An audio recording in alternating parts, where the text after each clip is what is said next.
Hello, I'm Teacher V. I'm back and I will share to you my demo teaching experience during the application of SPIMS program. So again, April 1, na-receive ko yung endorsement letter and the next day, April 2nd and 3, pinagde-demo na po kami. April 2 is for the elementary teachers, April 3 for secondary. So, obviously, hindi po ako nakapunta kasi may trabaho po tayo. So, pa-reschedule na lang po ako ng aking demo teaching, which is April 11. And I'm very thankful kasi napaka-understanding at accommodating ng aming division office.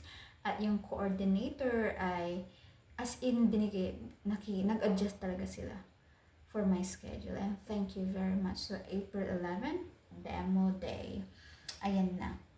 Medyo nakakakaba, okay, nung time na yun kasi hindi mo kilala kung sino yung mga students mo na tuturuan that day. And then, ayan na, dalawa yung nag-observe sa akin, yung principal at isang teacher. I'm not sure kung teacher siya or I'm not sure about her position. Okay, so for sure, teacher yun. And then, in-observe nila ako and of course, ito na po yung feedback. Okay, so first positive feedback muna tayo. Very engaging and very real life situation yung aking mga activities. And then, na-follow ko naman yung lesson plan ko. Okay, negative feedback, ito na. Time management. Medyo mahaba ang aking lesson plan. Second, yung aking clothes, yung outfit ko, dapat hindi daw uniforms. Dapat casual wear po tayo. Ayan. And then, lastly, yung seating arrangement ko, medyo magulo kasi yung motivational activity ko is group class ko sila or group class ko as in dinis-arrange ko yung upuan doon into 5 group.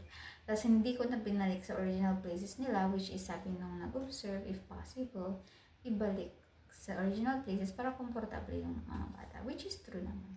And then ito na yung nila, words of wisdom nila na that's okay, I know na hindi ka din nakapagturo for a long time. Nagtanong-tanong din sila na tinanong nila, ilang taon akong hindi nagtuturo. Sabi ko naman, for 7 years na din.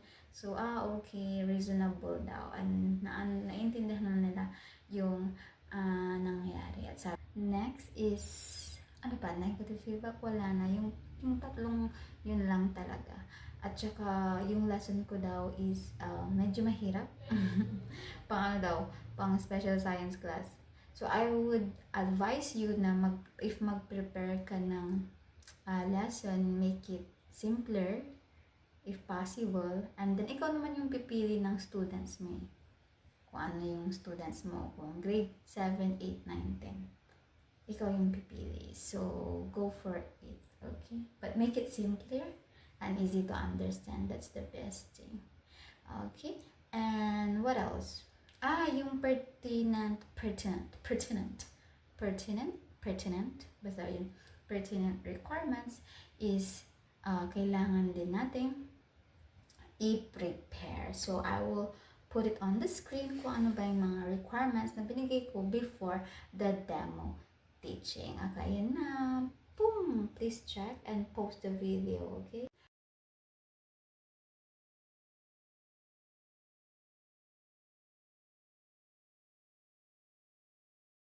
And so that's all for today, teachers.